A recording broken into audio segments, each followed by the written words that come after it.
Jesse Garrison pulled into the driveway of the two-story Colonial at exactly 6:15, same as every weekday for the past 5 years. The house sat on Maple Street in suburban Connecticut, white with black shutters, a picture of normalcy that had become his prison. He killed the engine and sat for a moment, watching lights glow in the kitchen window. His wife Clara would be making dinner. Her mother Bertha would be hovering nearby, criticizing every choice. And somewhere inside, his 7-year-old daughter Emma would be sitting in silence, trapped in a world without sound. Or so he believed. Jesse grabbed his laptop bag and headed inside. The pharmaceutical sales job kept him on the road 3 days a week, visiting doctors' offices across New England. It was honest work that paid well, but the travel meant missing dinners, missing moments with Emma. Guilt gnawed at him constantly. "You're late." Bertha Larson stood in the foyer, arms crossed over her substantial frame. At 63, she carried herself like a general inspecting disappointing troops. Her steel-gray hair was pulled into a severe bun, and her pale blue eyes held perpetual judgment. "Traffic on 95, Jesse said, keeping his voice neutral. 5 years of marriage to Clara had taught him that arguing with Bertha was pointless.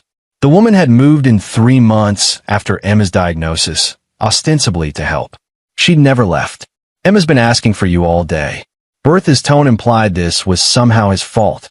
Well, in her way, Jesse pushed past her into the living room. Emma sat on the floor with her tablet, absorbed in a video with captions. She was small for 7, with Clara's blonde hair and his own dark eyes. When she sensed his presence, she looked up, and her face transformed with joy. He knelt beside her, and she crashed into his arms. Jesse held her tight, breathing in the strawberry scent of her shampoo. She pulled back and signed, "Daddy home. Miss you."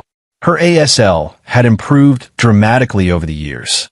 They all had learned it. Jesse, Clara, even Bertha, and her son Rodney, who lived in the converted garage apartment. The Larson family had rallied around Emma's disability, which Jesse appreciated even as their constant presence suffocated him.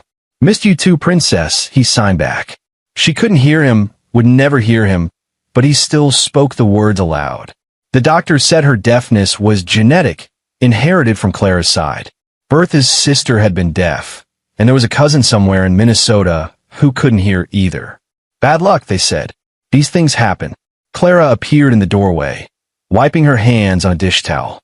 At 32, she was still beautiful, tall and willowy with features that belonged in a catalog. But there was a brittleness to her now that hadn't existed when they'd met in college. She smiled, but it didn't reach her eyes.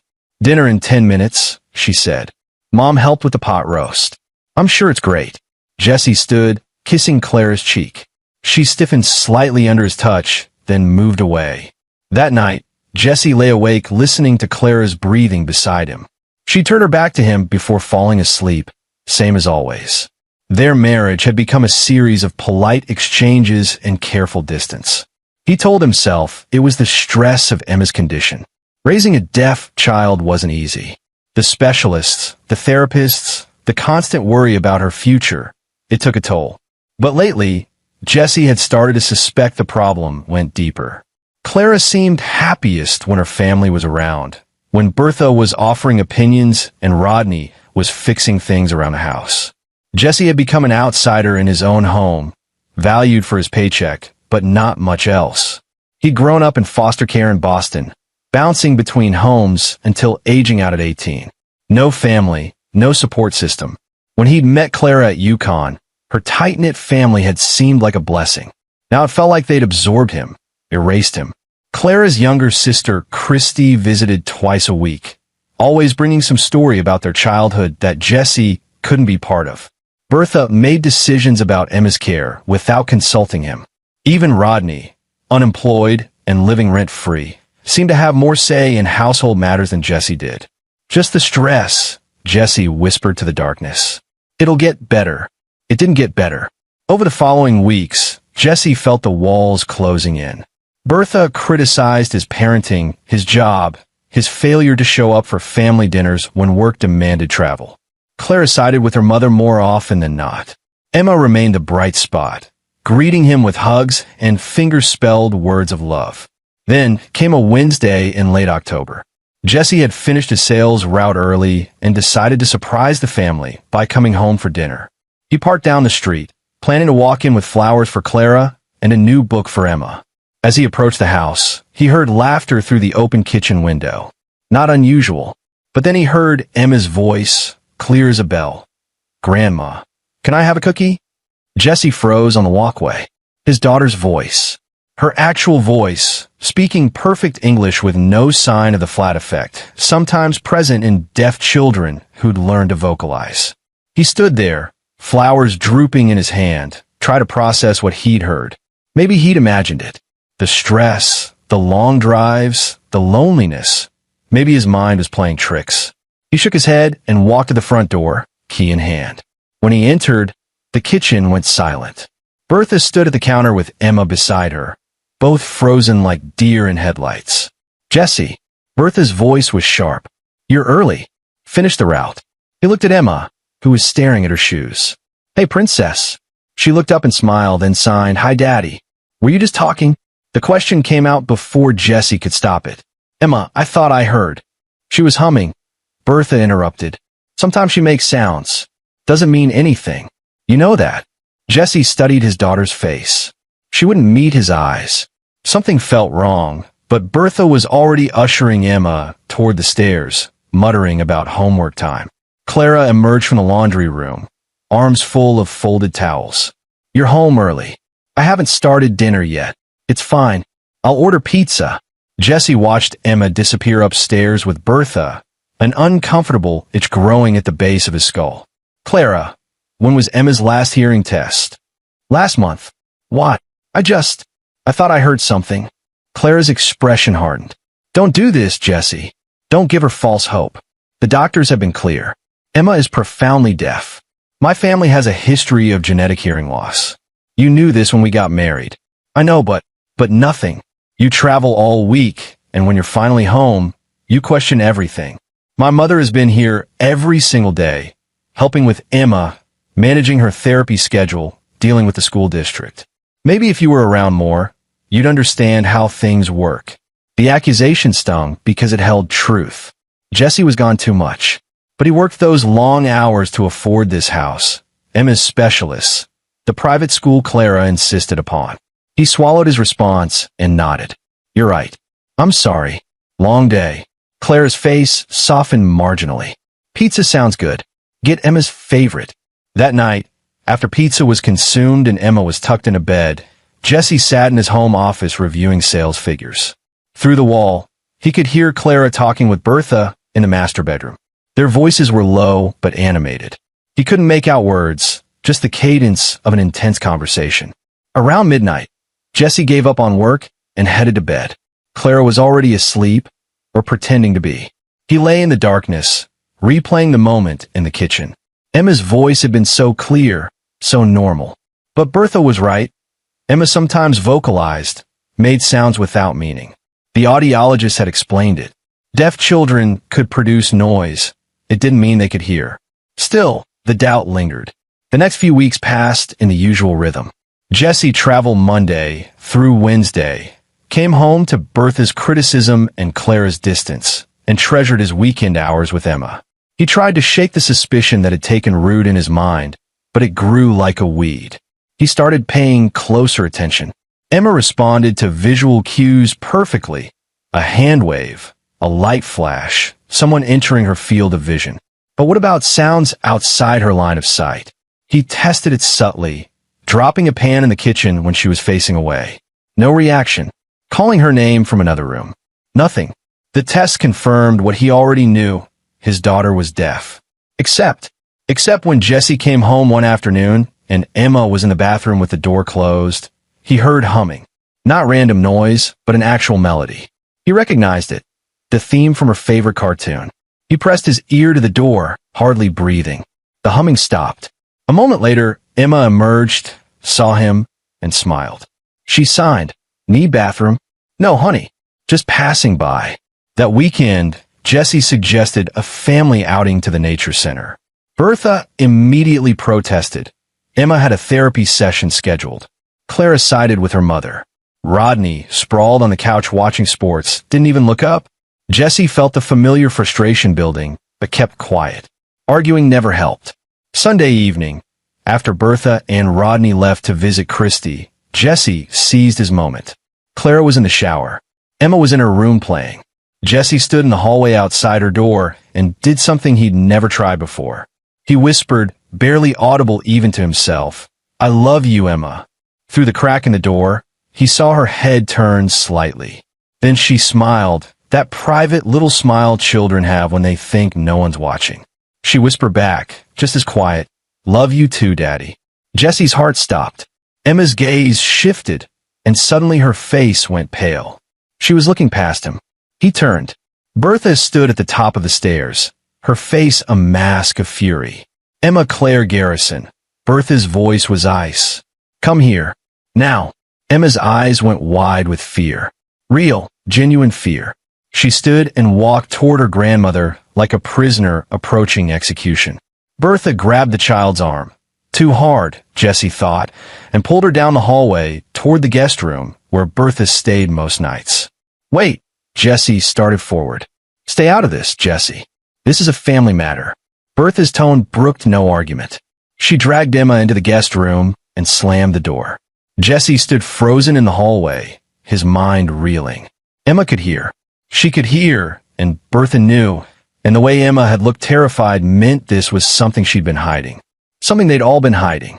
He moved quietly toward the guest room door, placing his ear against the wood. Inside, Bertha's voice was low and vicious. "What did I tell you about pretending? What did I tell you about the rules?" Emma's voice, small and scared. "I forgot, Grandma. I'm sorry. Daddy was being so quiet. I didn't think." "You don't think. That's the problem. We've been over this 1,000 times. You're deaf, Emma. Deaf. When your father is around, you don't hear anything. Do you understand?" "Yes, Grandma. If you slip up again, if you ruin this for the family, there will be consequences. Real consequences. Do you want to go to the bad place? Do you want to never see your daddy again?" "No." Emma's voice cracked with tears. "I'll be good. I promise." Jesse's hand was on the doorknob when Clara appeared at his elbow. She must have finished her shower, heard the commotion. Her hair was wet, face pale. "Jesse, don't." He turned to face his wife, saw something in her expression he'd never seen before. Guilt. Not surprise. Not confusion. Guilt. "You knew," he breathed. "You knew she could hear." Clara's eyes filled with tears, but she didn't deny it. "Please. Just not now. Come downstairs." "Not now." "Clara, our daughter has been pretending to be deaf for how long? How long has this been going on?" "Since she was 3. The words came out barely audible. "Please, Jesse. Downstairs. I'll explain everything. Like hell you will. I'm getting Emma, and we're leaving. Tonight." "You can't." Clara grabbed his arm. "Jesse, you don't understand. My family, it's complicated." "Complicated?" His voice rose despite his effort to stay calm. "Your mother is in there threatening our daughter, forcing her to fake a disability. That's not complicated, Clara. That's abuse. That's fraud. That's..." The guest room door opened. Bertha stood in the doorway, her face composed now, completely calm. Behind her, Emma sat on the bed, tears streaming down her face, but she was silent. "Jesse," Bertha said, her voice almost kind. "I think it's time we had a talk. Clara, get Rodney. We're going to explain some things to your husband. And, Jesse, if you want to keep your daughter, keep your life, you'll sit down and listen very carefully." Jesse sat at the dining room table, his hands clenched so tight his knuckles had gone white. Across from him sat Clara, her eyes red-rimmed and fixed on the table. Bertha took the head of the table like a monarch on a throne. Rodney leaned against the wall behind his mother, arms crossed, his expression unreadable. "Where's Emma?" Jesse's voice was steady despite the rage building in his chest. "Upstairs in her room," Bertha said, "and she'll stay there while we talk. Now, I know you're upset." "Upset?" Jesse let out a harsh laugh. "My daughter has been pretending to be deaf for 4 years. For years of specialists, therapy, school accommodations. 4 years of me learning sign language, adapting our entire lives. And you think I'm just upset? It was necessary. Bertha said flatly. Necessary for what? Bertha exchanged glances with Rodney and Clara before continuing. Let me tell you a story, Jesse, about my sister Margaret. She was deaf from birth, truly deaf. Growing up in the 70s, the support for disabled children was minimal. My parents struggled. Eventually, they discovered that certain programs, certain benefits, became available if you knew how to work the system. Margaret got the care she needed, and the family. Well, we learned how to navigate difficult situations. Jesse stared at her. You're telling me this is about disability fraud? You've been collecting benefits for Emma? It's not fraud if the money goes toward her care, Clara said quietly.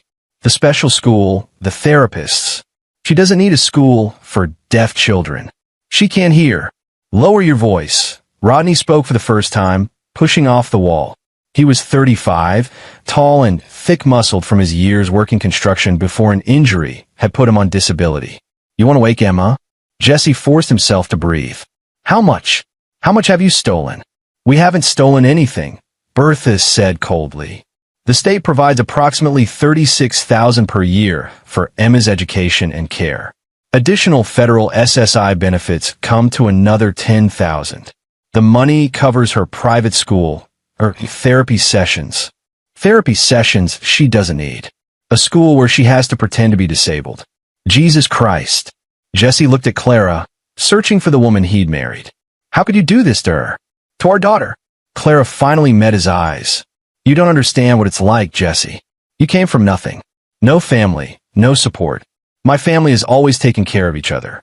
When Emma was born, Mom suggested we could ensure she'd have every advantage, every opportunity. The money from the state programs would set up her future. A college fund, the best schools. By making her live a lie, by terrorizing her into pretending she's disabled. We didn't terrorize her, Bertha snapped. We taught her a game. She understood it was important. Children are remarkably adaptable. She's 7 years old. She's terrified of you. Jesse stood abruptly, the chair scraping across the hardwood. This ends now. Tomorrow, I'm calling the authorities. I'm telling Emma's school, her doctors, everyone. This sick scheme is over. Rodney moved faster than Jesse expected for a man supposedly disabled. He stepped between Jesse and the doorway, blocking the exit. Sit down, Jesse. Get out of my way. Sit down. Rodney's voice carried a threat. You need to hear the rest. Jesse's combat instincts flared. The self-defense classes he'd taken in college. The situational awareness he developed growing up in rough neighborhoods. Rodney outweighed him by 40 pounds, but Jesse had been in fights before. He calculated the distance, the angle of attack. Jesse, please. Clara's voice broke. Just listen. There's more. Against his better judgment, Jesse moved back to the table, but didn't sit. Talk fast. Bertha folded her hands, her expression almost pleased. You see, Jesse, this arrangement benefits everyone. Emma gets excellent care and a secure future.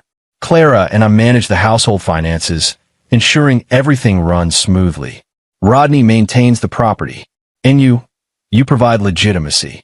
A successful husband, a good father, someone beyond suspicion. Legitimacy for what?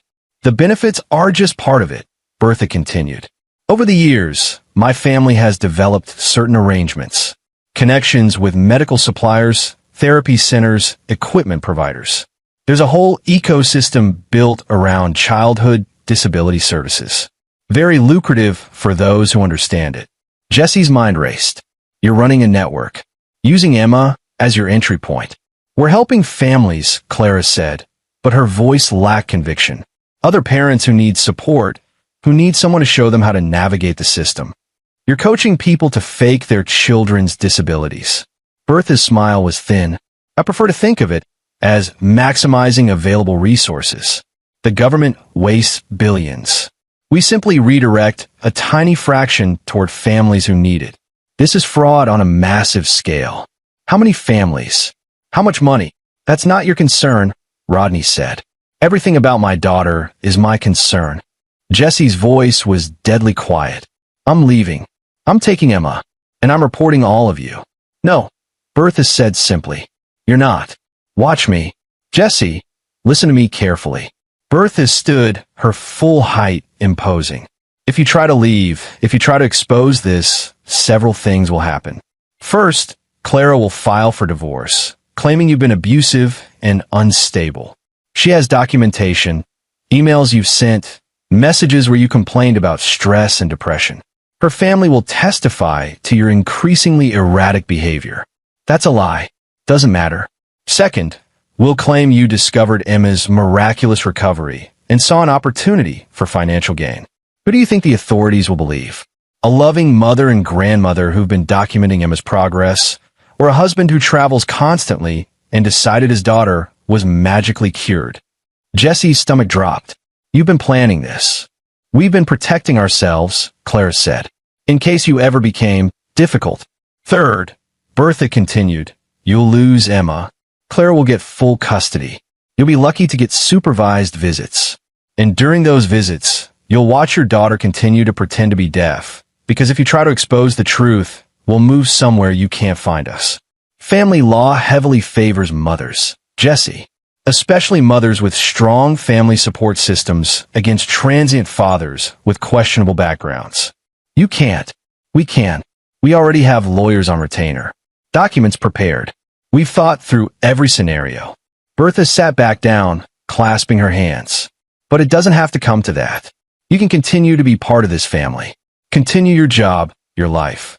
Emma is happy, healthy, well cared for. What does it matter if she pretends for a few more years? By the time she's a teenager, we'll have accumulated enough resources to ensure her future. Then she can have a miraculous recovery. Medical science is advancing, after all. These things happen. Jesse looked at Clara, desperate for any sign that his wife disagreed with this madness. But Clara stared at the table, silent. Why? Jesse asked. Why even marry me if this was your plan? Because we needed a father figure, Bertha said bluntly. Someone respectable, employed, stable. Clara could have married any number of men, but you were perfect. No family to ask questions, desperate for belonging. You fit the role exactly. The words hit like physical blows. 5 years of marriage, reduced to a role in their scheme. Jesse thought of the whirlwind courtship, how quickly Clara had pushed for marriage and children. He'd been so grateful for her family's acceptance, so eager to belong somewhere, that he'd missed all the signs. So what happens now? Jesse asked, his voice hollow. Now you make a choice, Bertha said. Play along, keep your daughter in your life, or fight us and lose everything. Jesse looked at each of them. Bertha with her cold calculation, Rodney with his casual threat of violence, Clara with her cowardly refusal to meet his eyes. He thought of Emma upstairs, terrified and trapped, forced to live a lie to serve her grandmother's greed. I need time to think, Jesse said finally. Take all the time you need, Bertha smiled. But Jesse, don't try anything stupid. We've been doing this for a long time. We're very good at protecting ourselves. Jesse walked upstairs on numb legs. He passed Emma's room and heard her soft crying. He wanted to burst in, gather her up, run. But where would they go? Bertha was right about family law. Clara would get custody, especially with their prepared testimony and documents. He'd be the unstable husband who kidnapped his own daughter. In the master bedroom, Jesse sat on the edge of the bed and stared at his hands. He'd been outplayed, outmaneuvered completely. They'd been 3 steps ahead from the beginning, building their trap around him for 5 years. But as he sat there in the darkness, something shifted inside Jesse. The shock was fading, replaced by cold, clear rage. They thought they'd won. They thought he was trapped, helpless. They didn't know Jesse had grown up fighting, had learned to survive in systems designed to break him, had developed instincts for reading people, finding weaknesses, identifying opportunities. Bertha had made a mistake. She'd shown him the whole picture, revealed the full scope of their operation. She'd done it to intimidate him, to demonstrate how powerless he was. Instead, she'd given him a blueprint for their destruction. Jesse pulled out his phone and opened a voice memo app. He'd been recording since the moment he'd heard Emma speak in the hallway. Every word of Bertha's confession sat in his phone's memory. It wasn't enough yet. Not nearly enough. But it was a start. Jesse Garrison had been a foster kid who'd clawed his way to a college degree and a respectable career through pure determination. He'd survived situations that would have broken others. And now, for the first time in 5 years, he had a purpose beyond just surviving. Destroying the people who'd turned his daughter into a pawn. They thought he was trapped. They thought he'd broken. They were going to learn how wrong they were. The next morning, Jesse woke to Clara already gone from bed. He could hear voices downstairs. Bertha directing breakfast preparations, Emma's silence, the clink of dishes. The sounds of a normal household with a poisonous secret beneath. Jesse dressed carefully, putting on his usual work uniform. Pressed shirt, tie, slacks. He'd learned long ago that appearance mattered. People underestimated you if you looked like you didn't belong. Today, he needed to look exactly like the successful salesman he'd become, the man who fit perfectly into Bertha's scheme. In the kitchen, Emma sat at the table with a bowl of cereal, methodically eating while staring at her tablet. She glanced up when Jesse entered, and for a moment, their eyes met.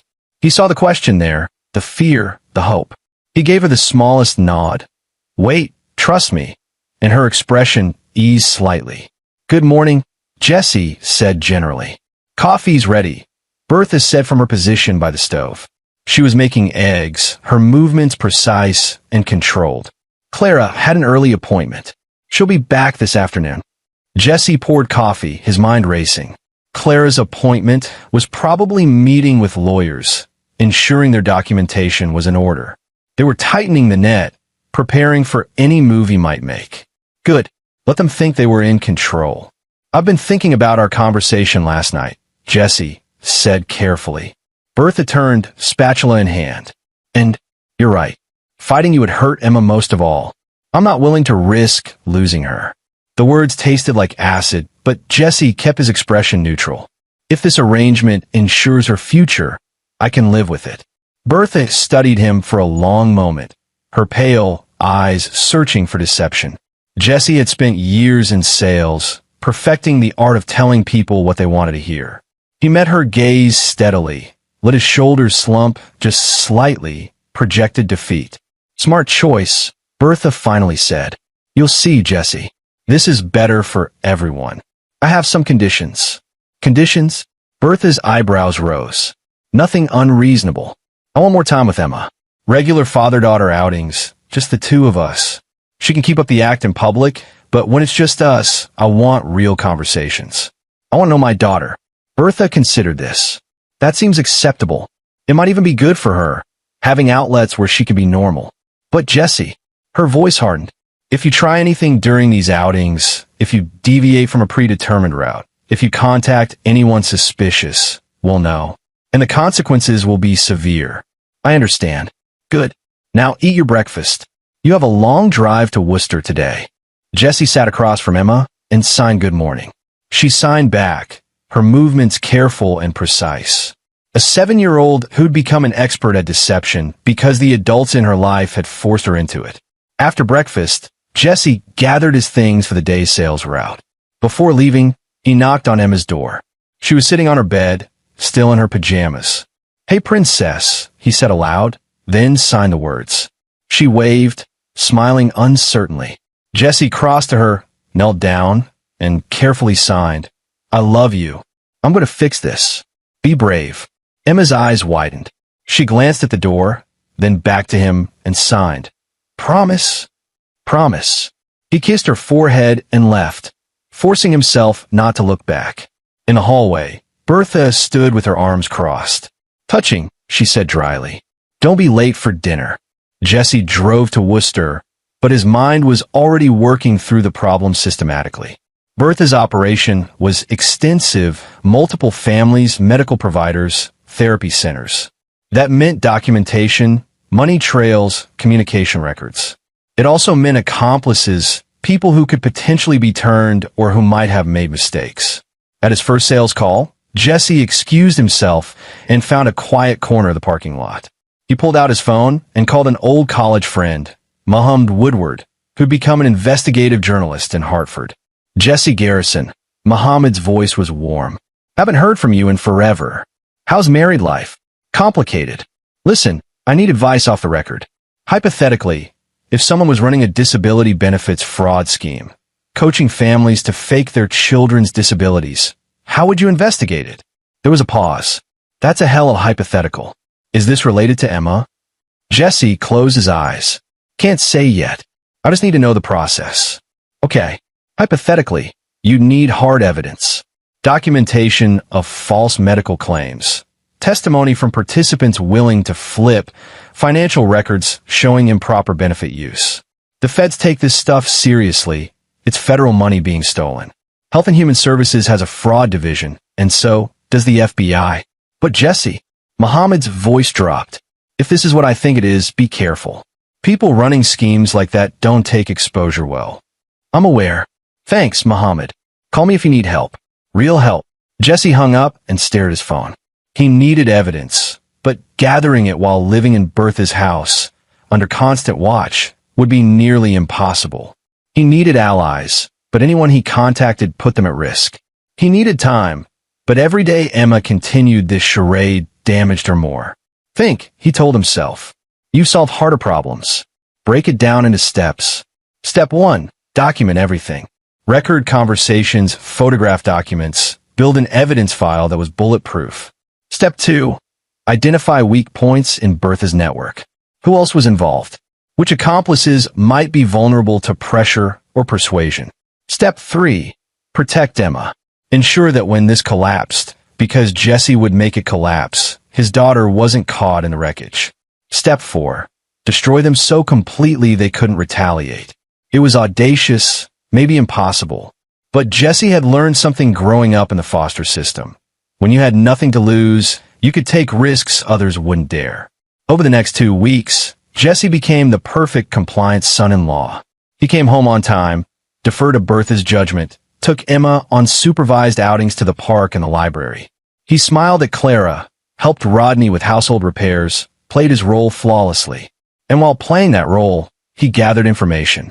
He found Bertha's laptop password by watching her log in, memorizing the keystrokes. Late one night, while everyone slept, he accessed her files and discovered a spreadsheet. Names, addresses, benefit amounts, percentages paid to consultants. 12 families in Connecticut alone, each generating between $30,000 and $50,000 annually in disability benefits. Bertha and Clara took 20% off the top as administrative fees. Jesse photographed everything with his phone, uploading the images to a secure cloud account. He installed a keylogger on the laptop, capturing passwords and communications. He followed Rodney one afternoon and discovered a storage unit in Waterbury. Inside, boxes of forged medical documents, letterhead from doctors' offices, sample prescription pads. Rodney was the forger, creating the paperwork necessary to support their fraud. Jesse documented it all, photographed everything, sent files to his cloud account from various public Wi-Fi locations so they couldn't be traced. He also started paying attention to the families Bertha coached. One mother, Bonita Hill, seemed particularly uncomfortable during a meeting at the house. She brought her son Tommy, who was supposedly autistic but seemed perfectly engaged when the adults weren't watching. After the meeting, Jesse engineered a casual encounter with Bonita at a coffee shop. Mrs. Hill, Jesse Garrison, Clara's husband. We met at the house last week. Bonita tensed immediately. Oh, yes. Hello. Can I buy you a coffee? I want to talk about the program.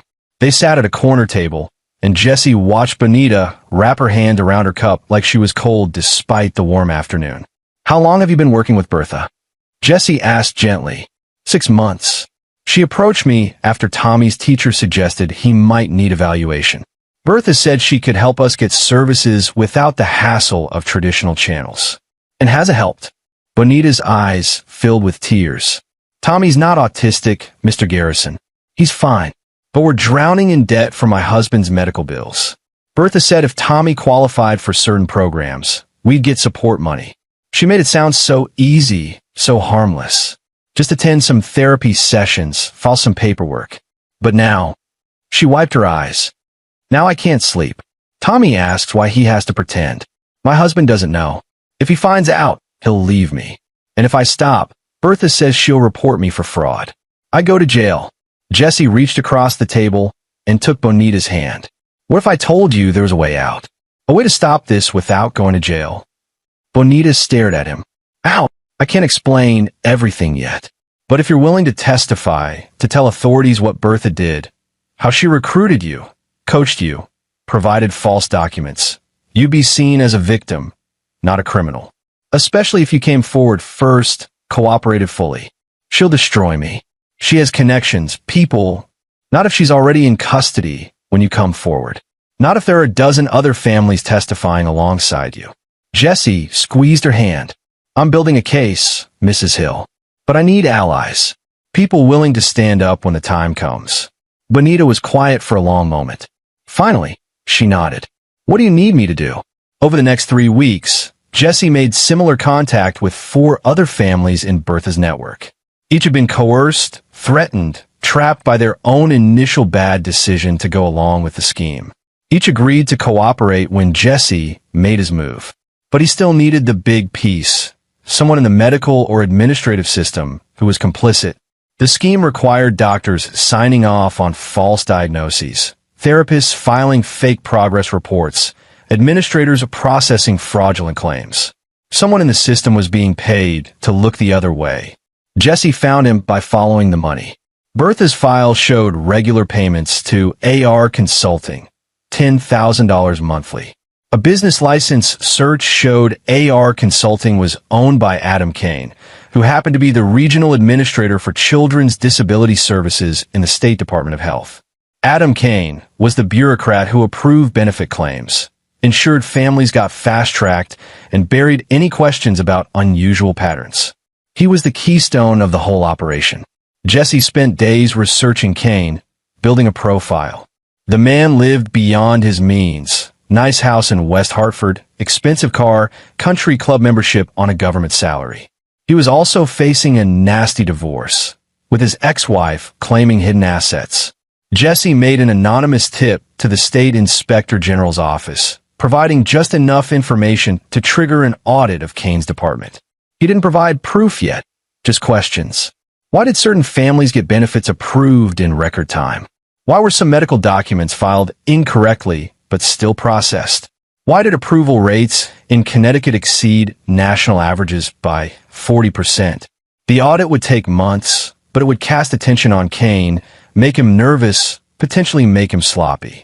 Meanwhile, Jessie strengthened his position at home. He negotiated with Bertha for more father-daughter time with Emma, earned Clara's trust by being the compliant husband, even got Rodney's grudging respect by helping him with a construction project on the garage. They believed he'd accepted his place in their scheme. They believed they'd broken him. They had no idea he was building a prison around them. One Saturday afternoon, 6 weeks after the initial discovery, Jessie took Emma to the library for their regular outing. As soon as they were alone in the children's section, Emma dropped the deaf act and threw her arms around him. Daddy, when can we stop pretending? Soon, baby. I promise. Jessie held her tight. But I need to know something. Has Grandma ever hurt you? Emma pulled back, her expression troubled. She squeezes my arm really hard when I mess up. And she says if I tell you or Mommy, she'll send me away to a place where they lock up bad kids. Rage flooded through Jessie, but he kept his voice calm. Has she ever hit you? Once. When I forgot and answered Aunt Christie in normal voice. Grandma slapped me and said if I did it again, you'd leave us because I was a bad daughter. Jessie pulled Emma close again, hiding the fury in his eyes. Listen to me, Emma. I will never leave you. Never. And Grandma will never hurt you again. Do you trust me? Yes. Good. In a few weeks, we're going to stop pretending forever. But until then, you have to keep being brave. Can you do that? Emma nodded solemnly. That night, Jessie lay in bed next to Clara, listening to her breathe. He thought about the woman he'd married, or thought he'd married. How much of their relationship had been real? Had she ever loved him, or had it all been part of Bertha's plan? It didn't matter anymore. Whatever Clara had once been, she'd chosen her family's scheme over her daughter's welfare. She'd let Emma be terrorized and manipulated. She'd helped trap Jessie in an impossible situation. She would face consequences for those choices. Jessie's phone buzzed softly. A text from Muhammad. Heard the State Inspector General is looking into disability services fraud. Anything you want to tell me? Jessie typed back. Not yet, but soon. When I say go, I'll need you ready to publish everything. I'm ready. Be safe, Jesse. Jesse set the phone aside and stared at the ceiling. All the pieces were in position. He had evidence, willing witnesses, a journalist ready to expose the story, and a bureaucrat under investigation who would likely turn on Bertha to save himself. He just needed one more thing. Leverage to ensure they couldn't retaliate, couldn't harm Emma, couldn't disappear into the system and emerge somewhere else to start over. He needed to make them confess on record, with witnesses, in a way that left no doubt of their guilt. Jesse smiled in the darkness. He had an idea for that too. It was time to spring the trap. The confrontation came on a Thursday evening in late December. Jesse had spent the day setting everything in motion. Calls to the right authorities, files uploaded to the right servers, messages sent to his network of cooperating families. Muhammad was ready with his story, just waiting for Jesse's signal. The FBI's healthcare fraud unit had been briefed and had agents standing by. Everything hinged on the next few hours. Jesse arrived home at his usual time, but he'd made one change to the routine. He'd invited guests for dinner. He'd told Clara it was colleagues from work, potential clients interested in pharmaceutical contracts. She'd been annoyed but agreed. At 6:30, the doorbell rang. Clara opened it to find Brian French and Stephen Snow, whom Jesse introduced as medical sales consultants. In reality, Brian was an FBI special agent and Stephen was an assistant state attorney. Both were wired, recording everything. Bertha immediately sensed something wrong. Jesse, I didn't know we were having company. Last-minute business opportunity, Jesse said smoothly. Brian and Stephen work with children's medical services. I thought we could discuss Emma's therapy program, maybe find some cost savings. He saw the calculation in Bertha's eyes. She was trying to determine if this was innocent or a trap. But she'd been so confident in her control over Jesse, so certain he'd been broken, that she couldn't imagine he'd maneuvered against her. Of course, Bertha said, her voice dripping false warmth. Clara, set 2 more places. During dinner, Jesse guided the conversation carefully. He asked Brian about disability services programs, about how families navigated the system. Brian played his role perfectly, dropping mentions of fraud investigations, regulatory changes, increased scrutiny. It's unfortunate, Brian said, but some families game the system. We've seen cases where children pretend to have disabilities to collect benefits. It's a growing problem. Terrible, Bertha agreed. Taking resources from children who truly need them. Exactly. Though I'm sure you've never encountered anything like that, Mrs. Larson. You've been managing Emma's care for years. You must have some insights into the system. Bertha's smile tightened. I only know what Emma's doctors have told us. She's profoundly deaf, has been since birth. Genetic condition. And yet, Jesse said quietly, she's not deaf at all, is she, Bertha? The room went silent. Clara's fork clattered to her plate. Rodney, who'd been eating steadily, froze. Bertha's face went through several expressions before settling on cold fury. Jesse. Emma. Jesse called toward the living room where his daughter was supposedly watching television with captions. Come here, please. Emma appeared in the doorway, her expression uncertain. Emma, tell these nice men the truth. Can you hear me? The little girl looked at Bertha, fear flashing across her face. But then she looked at Jesse, saw his encouraging nod, and something shifted. Yes, Daddy. I can hear you. No, Clara breathed. Jesse, what are you doing? Exposing the truth. Brian, Stephen, meet my daughter Emma. She's been pretending to be deaf for 4 years because her grandmother, mother, and uncle have been running a disability fraud scheme, collecting benefits for a disability she doesn't have, using her to recruit other families into the same scheme. Bertha stood abruptly. You're insane. This is clearly some kind of breakdown. Sit down, Mrs. Larson, Brian French said, his voice suddenly carrying authority as he stood and displayed his FBI badge. I'm Special Agent Brian French, FBI Healthcare Fraud Unit. You're under investigation for conspiracy to commit wire fraud, welfare fraud, and child abuse. I advise you to remain silent. The color drained from Bertha's face. Rodney started to stand, but Stephen Snow moved to block the doorway. Don't even think about it, Mr. Larson. We have agents outside. Clara turned to Jesse, tears streaming down her face. How could you? We're your family. You stopped being my family when you used Emma as a pawn, Jesse said coldly. When you terrorized a child into lying every day of her life. When you threatened to take her from me if I didn't play along. We gave you everything, Bertha hissed. A home, a family, acceptance. You were nothing when Clara met you. I was honest, Jesse interrupted, which is more than I can say for any of you. Brian began reading their rights while Stephen made calls. Within minutes, more agents arrived. They searched the house, finding Bertha's laptop with its incriminating files. They collected documents, financial records, everything Jesse had flagged during his weeks of investigation. Jesse took Emma outside, away from the chaos. They sat on the front steps in the cold December air, while police cars and federal vehicles filled the street. Neighbors were gathering, watching the spectacle. Is it over? Emma asked, her voice small. Almost, Jesse said. There will be court stuff, lots of boring adult things. But yes, baby, it's over. You never have to pretend again. What about Mommy? Jesse closed his eyes. This would be the hard part, explaining to a 7-year-old why her mother was going to jail. Mommy made some bad choices. She's going to have to face consequences. But you and we're going to be okay. I promise. Emma leaned against him, and Jesse wrapped his arms around her, feeling her slight body shake with silent sobs. Not for the loss of the pretense, but for the loss of her family as she'd known it. Inside the house, Clara was arguing with the agents, claiming she'd been manipulated by Bertha, that she'd wanted to stop but was afraid. Rodney sat in sullen silence, clearly calculating whether cooperation might reduce his sentence.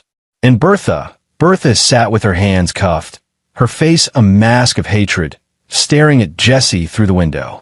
Over the following days, the scope of the scheme became clear. 12 families in Connecticut, 8 more in Massachusetts, 5 in New York. Over $2 million in fraudulent claims over a 5-year period. Adam Kane flipped immediately when confronted, providing detailed testimony about how Bertha had recruited him, paid him, ensured smooth processing of false claims. The families Jesse had cultivated as witnesses came forward, their testimony corroborating everything. Bonita Hill sobbed while testifying, describing how Bertha had threatened her, coached her son to fake symptoms, provided false medical records. Muhammad published his investigation, and it went viral. The story of a father who'd exposed a massive fraud scheme to save his daughter resonated nationally. Suddenly Jesse was fielding interview requests, book offers, speaking invitations. He declined them all. He wasn't interested in fame or attention. He just wanted Emma to have a normal life. The legal proceedings took months. Bertha received 15 years in federal prison for conspiracy, fraud, and child endangerment. Rodney got 8 years as an accomplice. Adam Kane received 12 years after his cooperation got him a reduced sentence. Clara was offered a deal, testify against her mother, accept 5 years probation, and surrender custody of Emma to Jesse. She took it. At the custody hearing, she didn't even look at Emma, just signed the papers and walked out. Jesse sold the house on Maple Street and moved with Emma to a smaller place in New Haven, closer to his sales territory. He enrolled her in a regular public school where she thrived, making friends quickly. She started seeing a therapist who specialized in childhood trauma, working through the damage of 4 years living a lie. On Emma's 8th birthday, 6 months after the arrests, Jesse took her to the beach. They built sandcastles and chased waves, and Emma laughed, really laughed without fear or pretense, just pure childhood joy. "Daddy," she asked as they walked along the shore at sunset, "do you think Mommy will ever want to see me?" Jesse knelt down to Emma's eye level. "I don't know, baby. Your mom has a lot to work through. But here's what I do know. You are loved. You are safe. And you never have to be anything other than exactly who you are." Emma hugged him tight. "I love you, Daddy. I love you too, Princess." They walked back to the car as the sun set over Long Island Sound, painting the sky in shades of orange and purple. Jesse thought about the night he'd discovered the truth, standing outside the guest room door, hearing his daughter's voice for the first time in years. He thought about the rage, the fear, the desperate need to protect her. He'd won. Not because he was stronger or smarter than Bertha and her network, but because he'd been willing to fight when it mattered most. Because he'd refused to let them define him as powerless. Because he'd loved his daughter more than he'd feared the consequences of standing up. In the distance, seagulls called and waves crashed against the shore. Emma skipped ahead, free and happy, no longer burdened by the weight of deception. Justice had been served. Not perfectly, never perfectly, but enough. Enough for them to begin healing. Enough for them to build a real life together. As they drove home through the evening traffic, Emma chatted about her school friends, her favorite teacher, an upcoming field trip, normal childhood concerns, normal childhood joy. Jesse listened, his heart full, knowing that every moment of normalcy had been worth fighting for. They'd survived. More than that, they'd won. And there you have it. Another story comes to an end. What did you think? I'd love to hear your thoughts in the comments below. If you enjoy this story, consider joining our community by subscribing. It means the world to us. For more stories like this one, check out the recommended videos on screen. And I'll see you there.